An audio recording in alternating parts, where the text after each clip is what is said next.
کہیں بے خبری میں تمہیں کچل نہ دیں. اگر ان کی توجہ ادھر ہوئی تو وہ ایسا کبھی نہیں کریں گے کہ تمہیں کچل ڈالیں. تو معلوم یہ ہوا کہ اللہ کے نبی کا لشکر، نبی کا تربیت یافتہ لشکر جان بوجھ کر ننھی جان کو بھی ضائع نہیں کرتا. اور جو جسموں کے ساتھ بم باندھ کر کے چھوٹے چھوٹے بچوں میں گھس جاتے ہیں اور بازاروں میں جا کے پھٹ جاتے ہیں اور پھر بعد میں بڑے فخر سے ذمہ داریاں قبول کرتے ہیں، یہ کسی نبی کا لشکر نہیں، شیطان کا لشکر.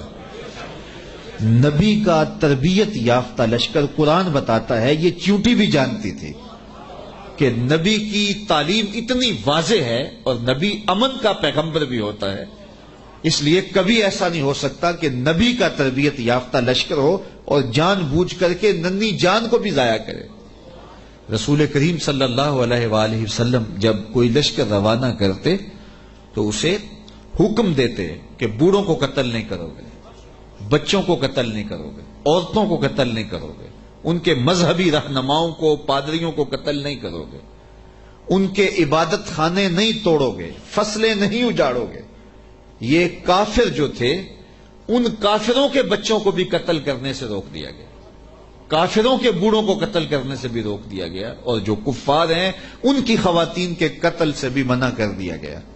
اور جو مسلمانوں کی نسلیں کاٹ کے رکھ دے اور اس پہ ذمہ داریاں قبول کریں، کوئی بدبخت ہوگا جو ان کی حمایت کرے گا اور ان کو اسلام کا نمائندہ قرار دے گا. وہ دشمن اسلام ہو سکتے ہیں، اسلام کے نمائندے نہیں ہو سکتے. تو اس چیونٹی نے کہا کہ اپنی بلوں میں داخل ہو جاؤ، کہیں نبی کا لشکر بے خبری میں تمہیں کچل نہ دے. حضرت امام راضی لکھتے ہیں کہ چیونٹی کو یہ علم تھا، اس علم کی وجہ سے اس چیونٹی کو قیامت تک آنے والی چیونٹیوں کا سردار بنا دیا گیا، ملکہ بنا دی گئی قیامت تک. اچھا، اگر آپ کی توجہ ہو تو ذات کی چیونٹی ہے، رب نے اس کے نام کی صورت اتاری ہے. چیونٹی کی حیثیت کیا ہوتی ہے، لیکن وہ پیار کرنے لگی نا نبی سے، اور اس کو پتا تھا کہ نبی کی تعلیمات کیا ہوتی ہیں، تو اس تعلیم کے نتیجے میں ذات کی چیونٹی ہے، لیکن رب نے اس کے نام کی صورت اتار دی. تو اس چیونٹی نے کہا جلدی جلدی اپنی بلوں میں داخل ہو جاؤ، اللہ کے نبی کا لشکر کہیں تمہیں کچل نہ دے اور وہ دھیان نہ کرے، بے خبری میں کہیں ایسا نہ ہو جائے. اگر خبر ہوگی تو پھر کبھی ایسا نہیں ہو سکتا، کیونکہ نبی کی تربیت یہ ہے. وہ تو زندگیاں بانٹنے آیا ہے، زندگیاں چھیننے تو نہیں آیا، تو یہ ایسا نہیں ہوگا. فَتَبَسَّمَ ضَاحِكًا مِّن قَوْلِهَا، تو حضرت سلیمان پیغمبر نے جب چیونٹی کی اس بات کو سنا تو مسکرا پڑے. 3 میل دور تھے حضرت سلیمان علیہ السلام، اتنی دور سے چیونٹی نے کہا کہ جلدی جلدی بلوں میں چلی جاؤ، اللہ کے نبی کا لشکر کہیں بے خبری میں تمہیں کچل نہ دے. چیونٹی نے یہ بات کی تو حضرت سلیمان نے 3 میل دور سے سن لی اور پھر مسکرا بھی پڑے. اب 3 میل دور سے بات سنی جا سکتی ہے بھلا چیونٹی کی؟ یہ اس حال سے باہر جو چیونٹیاں چل رہی ہیں، کوئی شخص جو بڑا ہی جو ہے وہ باریک سماعتیں رکھتا ہو، کیا وہ یہاں بیٹھ کر کے چیونٹی کی بات جو باہر ہے اس کو سن سکتا ہے؟ چلو جو آپ کے کرسی کے نیچے چل رہی ہے اس کو سن سکتا ہے، اس کی آواز کو، لیکن 3 میل دور سے چیونٹی کی آواز کو اللہ کا نبی سن بھی رہا ہے، اور جو وہ کہہ رہی ہے اس کو سمجھ بھی رہا ہے، اور اس پر تبسم بھی فرما رہا ہے.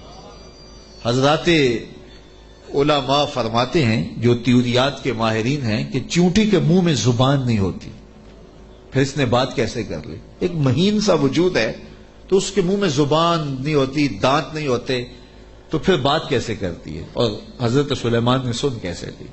تو کہا چیونٹی کے منہ کے قریب 2 باریک سے بال ہوتے ہیں، مہین سے 2 ریشے ہوتے ہیں.